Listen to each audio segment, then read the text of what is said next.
ಸಲನು ಕಾಡುಗೊಲ್ಲರು ಟಿಕೆಟನ್ನು ಕೇಳಿದಾಗ ಒಂದು ಮಾತು ಹೇಳ್ತಾ ಇದ್ರು. ರೀ, ನೀವು ಹಣಕಾಸಿನಲ್ಲಿ ಬಲಾಢ್ಯರಿಲ್ಲ, ಆಮೇಲೆ ಇತರೆ ಸಮುದಾಯಗಳು ನಿಮಗೆ ಹೆಂಗೆ ಓಟ್ ಹಾಕ್ತಾರೆ, ಆಮೇಲೆ ಅಂಥದ್ದೊಂದು ನಿಮಗೆ ಟಿಕೆಟನ್ನು ಕೊಡುವಂಥ ಅವಕಾಶಗಳು ಇನ್ನೂ ಬಂದಿಲ್ಲ, ಹಾಗೆ ಹೀಗೆ ಅಂತ ಏನೇನೋ ನೆಪಗಳನ್ನ ಹೇಳ್ಕೊಂಡು ತಪ್ಪಿಸ್ಕೊಳ್ತಾ ಇದ್ರಿ. ಡಿ ಕೆ ಶಿವಕುಮಾರ್ ಅವರೇ, ಸಿದ್ದರಾಮಯ್ಯನವರೇ, ಕಾಡುಗೊಲ್ಲರ ಋಣವನ್ನು ನೀವು ಒತ್ಕೊಂಡಿದ್ದೀರಿ. ಯಾಕೆಂದರೆ ಕಾಂಗ್ರೆಸ್ ಸ್ವಾತಂತ್ರ್ಯ ನಂತರ ಸುದೀರ್ಘವಾಗಿ ಯಾವುದಾದ್ರೂ ಒಂದು ಸಮುದಾಯ ಒಂದು ಪಕ್ಷಕ್ಕೆ ಕಟ್ಟು ಬಿದ್ದಿದೆ, ಅದಕ್ಕೆ ಓಟ್ ಆಗ್ತಿದೆ ಅಂತಂದರೆ ಅದು ಕಾಡುಗೊಲ್ಲ ಸಮುದಾಯ. ಇತ್ತೀಚೆಗೆ ತಮ್ಮ ಸಿಟ್ಟನ್ನು ಆಕ್ರೋಶವನ್ನು ವ್ಯಕ್ತಪಡಿಸಿದ್ರು ನಿಮ್ಮ ಮೇಲೆ ಅಂತಂದರೆ ನೀವು ಮಾಡಿದ ಮತ್ತೆ ಮೋಸ. ಟಿಕೆಟ್ ಕೊಡ್ತೀವಿ, ನಿಮ್ಮನ್ನು ಗೆಲ್ಲಿಸ್ತೀವಿ ಅಂತ ಹೇಳೋದು, ಕೊನೆಗೆ ಕೈ ಕೊಡೋದು.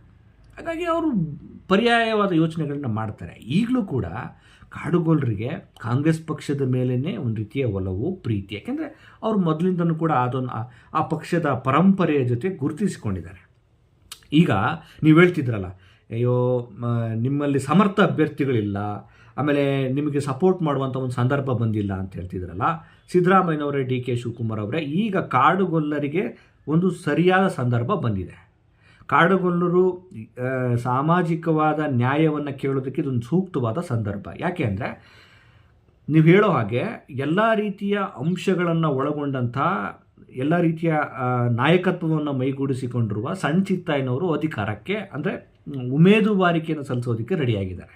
ಕಾಡುಗೊಲ್ಲರ ಸಮುದಾಯದ ಪ್ರತಿನಿಧಿಯಾಗಿ ನಾನು ಹಿರಿಯೂರಿನಲ್ಲಿ ಸ್ಪರ್ಧೆ ಮಾಡ್ತೀನಿ, ನನಗೆ ಕಾಂಗ್ರೆಸ್ ಪಕ್ಷದಿಂದ ಟಿಕೆಟ್ ಕೊಡಿ ಅಂತ ಈಗ ಅವ್ರು ರೆಡಿಯಾಗಿದ್ದಾರೆ. ಈಗ ನಾವು ರೆಡಿ ಮಾಡಿದ್ದೀವಿ, ಆ ವ್ಯಕ್ತಿಗೆ ನೀವು ಟಿಕೆಟನ್ನು ಕೊಡ್ಬೋದಲ್ಲ. ಯೋಚನೆ ಮಾಡೋದು ಮುಖ್ಯ ಆಗಲ್ಲ. ಸಣ್ಣ ಚಿತ್ತಯ್ಯನವರು ಕೇವಲ ಕಾಡುಗೊಲ್ಲ ಸಮುದಾಯದ ಪ್ರತಿನಿಧಿಯಲ್ಲ, ಅವರೊಬ್ಬ ಅವಕಾಶ ವಂಚಿತ ಸಮುದಾಯದ ಪ್ರತಿನಿಧಿಯಾಗಿ ನಿಮ್ಮ ಮುಂದೆ ನಿಂತಿದ್ದಾರೆ. ಆಮೇಲೆ ಇಡೀ ಸಮುದಾಯ ಅವರಿಗೆ ಬೆಂಬಲ ಕೊಡ್ತಾ ಇದೆ. ಅಷ್ಟೇ ಅಲ್ಲ, ಹಿರಿಯೂರಲ್ಲಿ ಇರುವಂಥ ಏನು ಈ ಸೋಷಿಯಲ್ ಇಂಜಿನಿಯರಿಂಗ್ ಅಂತ ಕಾಡುಗೊಲ್ಲರ ಒಂದು ಬಾಂಧವ್ಯ ಇದೆಯಲ್ಲ, ಒಕ್ಕಲಿಗರು ಇರ್ಬೋದು, ಅಲ್ಲಿನ ಮುಸ್ಲಿಂ ಸಮುದಾಯ ಇರ್ಬೋದು, ಅಲ್ಲಿನ SC ST ಸಮುದಾಯ ಇರ್ಬೋದು, ಇವರೆಲ್ಲರ ಜೊತೆಯೂ ಕೂಡ ಒಂದು ಒಳ್ಳೆಯ ಸಂಬಂಧವನ್ನು ಇಟ್ಟುಕೊಂಡು ಬದುಕ್ತಿರುವಂಥ ಈ ಕಾಡುಗೊಲ್ಲ ಸಮುದಾಯ ಪ್ರತಿ ಸಲಿನೂ ಬರ್ತೀರಿ ಹಟ್ಟಿಗಳಿಗೆ, ನಿಮ್ಮನ್ನು ಈ ಸಲ ಎಷ್ಟಿಗೆ ಸೇರಿಸ್ತೀವಿ, ನಮಗೆ ಓಟ್ ಹಾಕಿ ಅಂತೀರಿ. ಆಯಿತು ಸ್ವಾಮಿ, ಓಟ್ ಹಾಕ್ತೀವಿ, ನಮ್ಮನ್ನು ಎಷ್ಟಿಗೆ ಸೇರಿಸಿ ಅಂತೇಳಿ ನಿಮ್ಮ ಮಾತು ಕೇಳಿ ಓಟ್ ಹಾಕ್ತಾರೆ. ಪ್ರತಿ ಸಲಿಗೆ ಹಟ್ಟಿಗಳಿಗೆ ಬರ್ತೀರಿ, ನಿಮಗೊಂದು ಅಭಿವೃದ್ಧಿ ನಿಗಮ ಮಾಡ್ತೀವಿ, ನಿಮಗೆ ಸಾವಿರಾರು ಕೋಟಿ ಕೊಡ್ತೀವಿ, ಓಟ್ ಹಾಕಿ ನಮಗೆ ಅಂತೇಳಿ ಕಾಡುಗೊಲ್ಲರನ್ನ ಕೇಳ್ತೀರಾ. ಕಾಡುಗೊಲ್ಲರು ಬರ್ತಾರೆ, ಆಯಿತು ಸ್ವಾಮಿ, ನಾವು ಓಟ್ ಹಾಕ್ತೀವಿ ಅಂತ ಕೈ ಮುಗಿತಾರೆ. ಪ್ರತಿ ಸಲಿನೂ ಕೂಡ ಕಾಡುಗೊಲ್ಲರು ಬರೀ ಓಟ್ ಹಾಕೋದಕ್ಕೇ ಇರೋದ?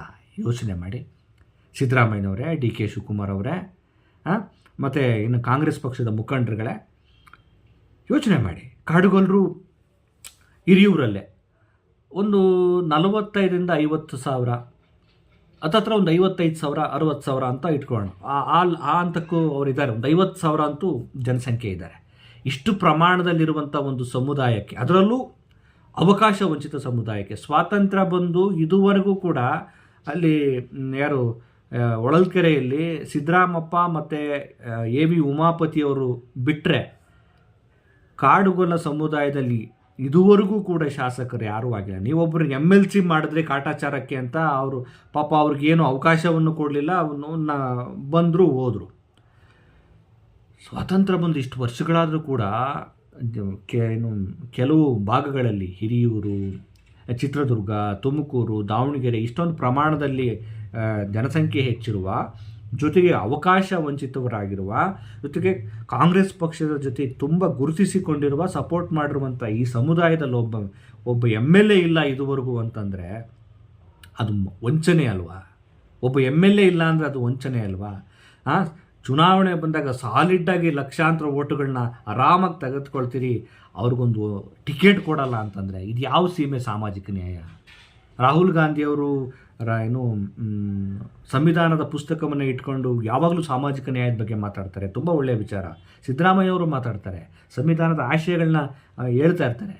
ಆದರೆ ಸಂವಿಧಾನದ ಆಶಯಗಳು ಈಡೇರೋದು ಯಾವಾಗ ಅಂದರೆ, ಒಬ್ಬ ಕುರಿ ಕಾಯುವ ಸಮುದಾಯದಲ್ಲಿರುವಂಥ ಒಬ್ಬ ಹಟ್ಟಿಯಲ್ಲಿ ಗುಡಿಸಲಲ್ಲಿ ಒಂದು ರೀತಿ ಅವಕಾಶ ಇಲ್ಲದೆ ಕೈಕಟ್ಟಿ ಕುಳಿತಿರುವಂಥ ಒಂದು ಸಮುದಾಯಕ್ಕೆ ಕರ್ಕೊಂಬಂದು ಒಂದು ಟಿಕೆಟ್ ಕೊಟ್ಟು ವಿಧಾನಸೌಧದಲ್ಲಿ ಕುರಿಕಾಯೋ ಸಮುದಾಯ ಅವನಿಗೊಂದು ಸಂವಿಧಾನದ ಶಕ್ತಿ ಕೊಡೋದಿದೆಯಲ್ಲ, ಒಬ್ಬನ MLA ಮಾಡೋದಿದೆಯಲ್ಲ, ಅದಲ್ವಾ ನಿಜವಾದ ಸಂವಿಧಾನದ ಆಶಯಗಳನ್ನು ಬೆಳೆಸೋ ಕೆಲಸ.